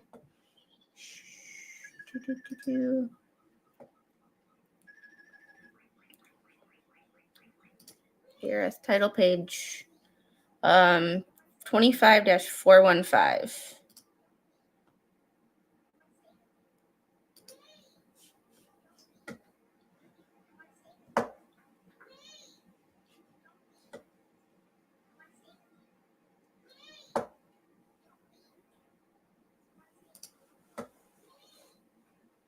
Sanctions for litigation misconduct. Oh, yeah. Look at that. And I will put this in the description of this video. But, yeah, that's the thing. She is Sarah Boone. She will Sarah Boone the hell out of this. She will keep talking. She will keep writing. She will not take a plea deal. She will Sarah Boone has now become an action verb. Just saying. Sarah Boone has now become an action verb.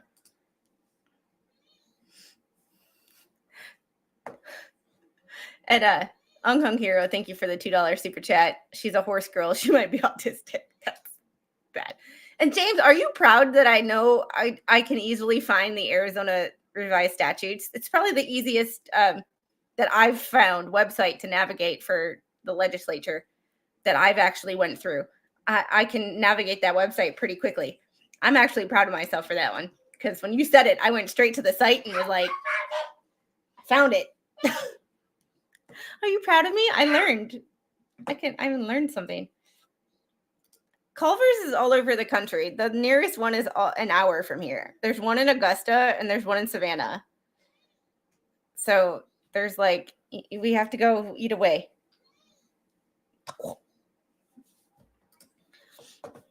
Yeah. So, but it's a Wisconsin company, but you should have it though, Flash Fan. It's great. It's not the best custard in the world, but it's a taste of Wisconsin. All right. They have omitted the most critical fact. I have a lab-confirmed positive HCG pregnancy hormone, blood, and urine tests from a licensed medical provider in their possession. A HCG test does not confirm pregnancy. I also took a positive first response pregnancy test in front of Mr. Eckerd, which he purchased himself. One of the things that got me,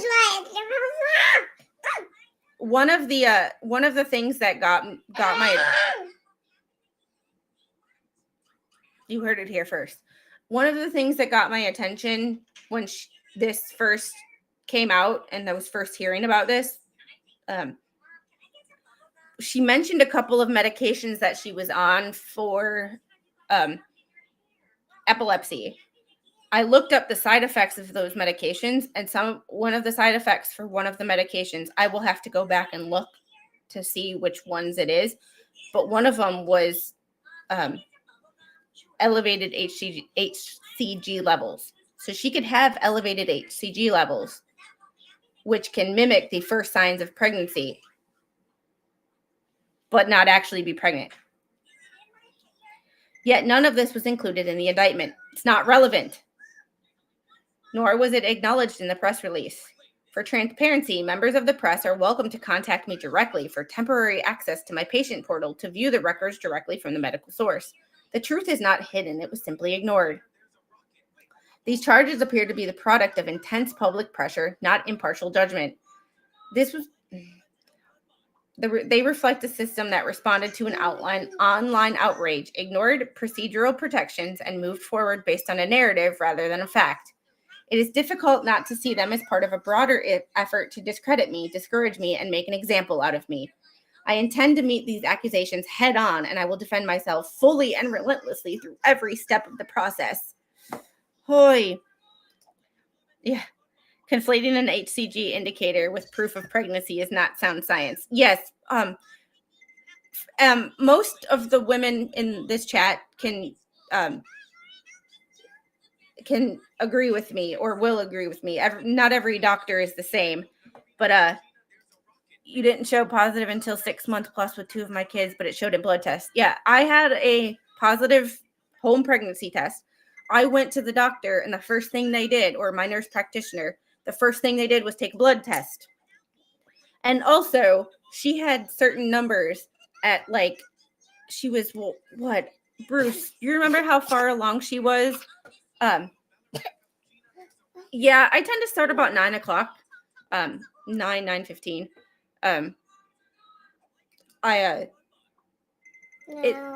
She had numbers around like 700 when she was supposed to be like 4 months pregnant. And it's like, no, those are numbers when you're like 8 weeks pregnant. Like your numbers go and they skyrocket. And it's like, yes, big difference between blood and urine. Yeah, big difference between blood and urine. Some folks in my chat were saying they took a series of blood tests to generate an Excel chart trend. They did a fetal heartbeat and ultrasounds. Yes, they also did fetal heartbeat. And every appointment I had an appointment once a month. Once a month. And they took a urine test to check certain levels of certain things like blood sugar. Because if you're diabetic, they can tell in your pee. There should be sugar in your urine. Zaxby's is nasty. Culver's is not. Excuse me. It's ultrasounds were done I did 3. I did an initial one. They didn't want it my initial appointment. So she should have an initial one when she found out she was pregnant. And if you found out and the fact that she said she was pregnant 8 days. I'm sorry, I didn't find out I was pregnant until 6 weeks later. 6 weeks. And even that is early for most people. Like, yeah, the acceleration. It goes from like small numbers to, and I don't know the exact stage, but it's like, you had me at blood and urine. It's like, it's one of those things of like, oh, talk medical to me. But it's just those things, certain things she said as a pregnant woman, exhibit A to proof of my pregnancy right here. It doesn't make sense to me. Yeah. My friend was pregnant with twins. She had more ultrasounds. It was just, there's certain things just did not make sense. Oh my goodness. I am so sorry. I have a friend that they're trying IVF for the second time, and I just can't imagine how it's heartbreaking. Like I feel like we're 1 for 1. We're 1 for 1. It's none of this what she said as someone who's been pregnant makes any sense. It just, and for like most of the women who have been pregnant can be like, yeah, that's complete BS. Like, Judge Mata actually filed a bar complaint. Let me open it up. I think I still have it. Laura Owens versus Clayton Eckert. Judge Mata. I don't know whatever happened to it. Because I stopped paying attention to this trial after it. Really, the only thing I really cared about with this trial was with this case was the court stuff, because literally that's all that interests me, because the court stuff. This do you need help? No. Okay. Well, okay, you want to sit down there? Just don't bump your face, please. Window, this one. On September 17th of 2024, Judge Mata filed a bar complaint against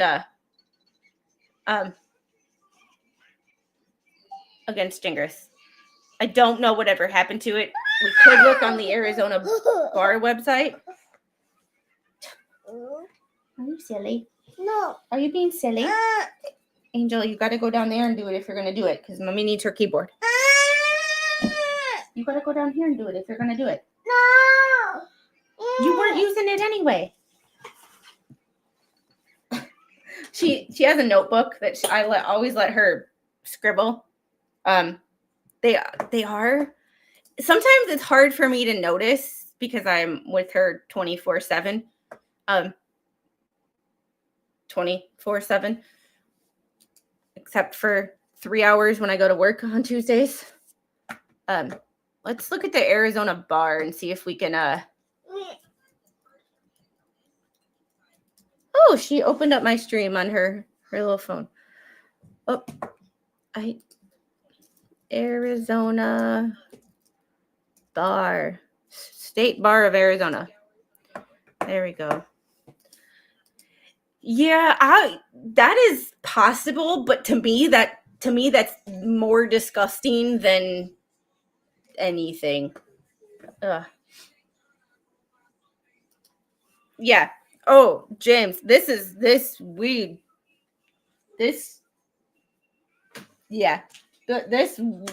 There's a Fiverr logo in one of her sonograms too. So, that was actually found by a chat member, not my chat. But I was watching Megan and Dave talk about it, and they were looking at it and analyzing it, and someone said, "Is that a Fiverr logo?" And then once you see it, you can't unsee it. I'm not sure which. Watch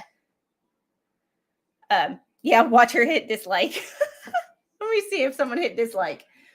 Let's see.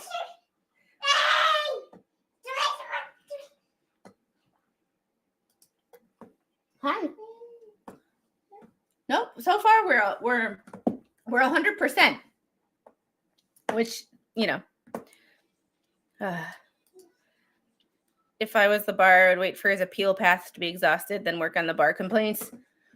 Yeah, and I can so this is Arizona's bar. There we go.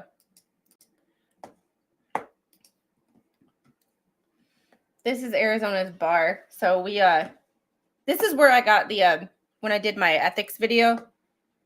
I did my ethics video on this, and I need to go back and change my thumbnails and my descriptions of my videos, because I feel like they're not much better now, but they are better. So let's committees, resources, news and information, FAQ. Let's see, search for an attorney. Let's see, David Jingris. Let's see what we get. Oh, hi, beautiful. Oh.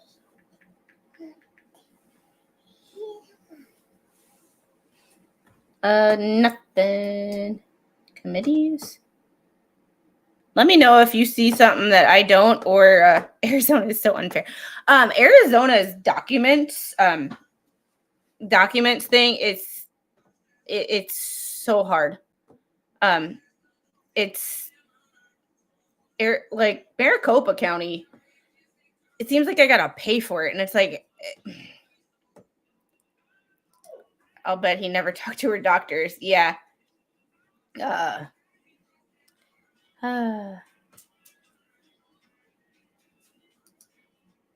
Bruce and Squid, you guys did amazing in this case. I'm so impressed with both of you and all the others who came together to help these men. Yeah, and there's the people who did a lot more than me.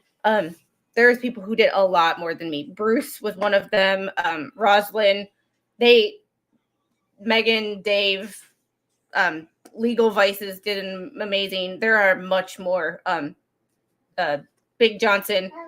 There are people who did much more than me. The only thing I can do is keep sharing it and hope that more people see it, because the more people see it, the more people can be aware, because it's not just for this case, but this is like all these cases that we cover and that people talk about are interconnected. There's behaviors that are unique to each case, and then there are behaviors that are like the behavior of Gingras and BBB. Like, and it's like, hopefully we can see these behaviors in people and not get into situations like this, because Clayton liked the guy, never talked to the guy. Like I said, it's one of those situations, we're not friends, don't hate the guy, but we just don't talk. However, he never should have gotten himself into this situation before. Angel, what would you like, baby? You want ice? No. Yeah. You want ice? Yeah. Okay, you want a new piece of ice? Yeah. She's obsessed with reusable ice cubes, and she loves carrying them around the house. Why, I don't know, but it's her obsession. So can we wait 2 minutes and Mommy will be done? And then we'll go play? Yeah. Okay. So it's a great community. Everyone can help. Yeah, and the Discord server is truly the best, because there's people who get documents and keep people who make timelines, and like it's there's people who do so much more than me. I will get you some in a minute, okay? Hold on. So I just see what I find, and like, great job on the panel. Who is all on the panel? I don't stay up. I don't watch anything past like 6 o'clock because I'm old and I have to do bedtime with this little one, and I no longer even stream at night, so I can't find anybody on committees on character and fitness. Let's see. Nope. Let's see. Home. Exam results. Oh,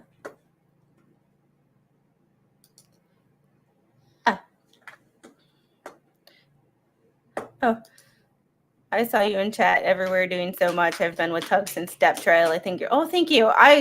The Dep Trial, man. That's when I started watching a lot of LawTube. I started during Rittenhouse, but I started watching during Rittenhouse, but like got involved in like chat during Dep. Rittenhouse, I had a job. Dep, I didn't. 10 p.m. is past Squid's bedtime. Yeah. There you go. There is that there's my Discord link, but there's I didn't have a channel then either, so my channel is just over a year old. So let's see. Character and fitness. Other applications. I remember this being easier to find or easier to navigate last year. Or maybe it's because I wasn't on live stream when I was doing it that it was easier to find. Resources. Complaint form. There's that. Code of conduct. That's what I looked at last year.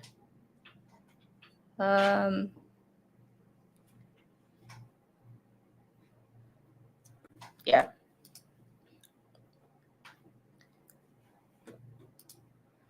As much as I bring up the what the hell's topic, I'm still here because your variety of cases you didn't know way that keeps me interested. Thank you and great job. Thanks. And I'm still learning. Like I try to do different things to keep myself interested, because if you talk about one thing all the time, I get bored. I get bored with myself. I get bored with the topic. So I have to keep with that. I'm going to be doing a research stream soon because we are going to be following the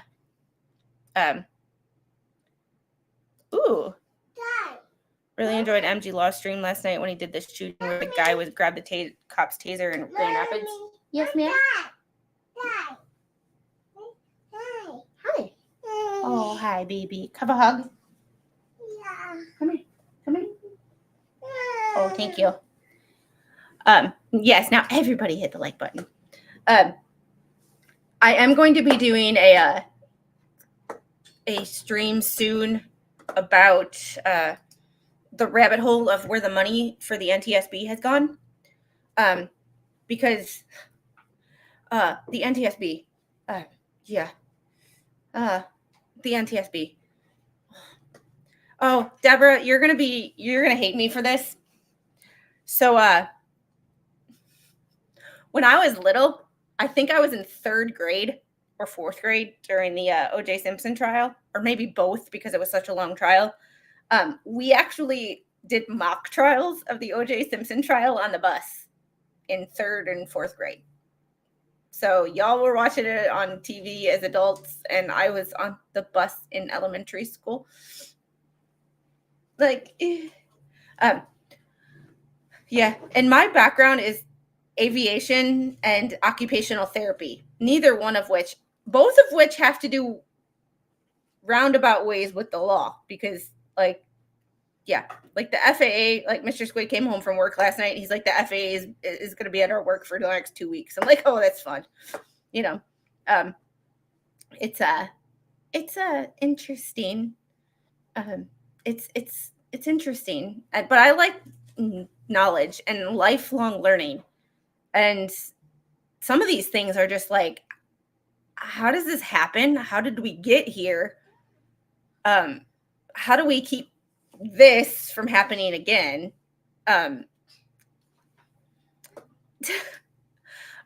Saturday, I'm going to do a weekly wrap-up show on Saturday because Mr. Squid's not working this weekend, so I have time to like research on Friday. We're going to be talking about the Truman, because that's the Truman needs to get their shit together. What's happening with our military, man? You're telling me that I was already retired when you were in elementary school. I'm old. Sorry. My bad. Like, I apologize. Sorry. I love you guys, though. Sorry. But I am an elderly parent, so there's that. I was a geriatric pregnancy. If you want to believe that one. So we shall see. Bless you. On that note, I have to go. We will probably be doing the my parents had a Bronco. My mom had a Bronco. So it's a fun time.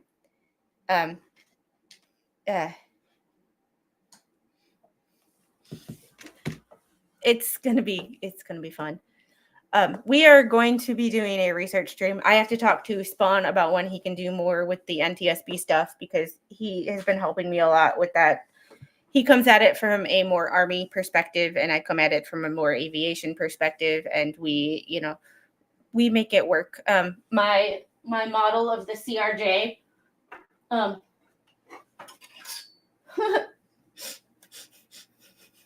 My mom said don't break it. Somebody broke it. Somebody broke it.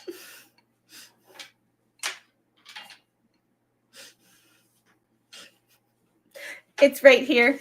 And because we can't find any of them on online, no, you can't play with it. You already broke it once. Sorry.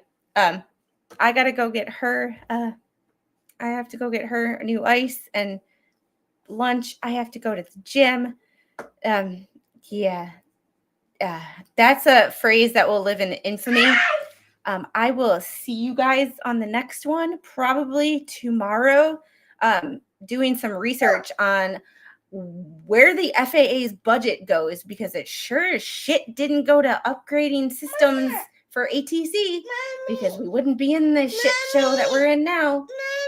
Oh, yes, I saw. I'm looking. Oh. Speaking of that, my aviation expert, is a Angel. My aviation expert has a degree in aeronautical engineering, 20 plus years of aviation experience as a mechanic and inspector, and multiple other positions in the aviation industry with numerous companies, including the company that made that. So he's my go-to person for all things aviation related that are over my head. He was a bomb builder in the military, and he happens to be the my significant other and the best father to baby squid.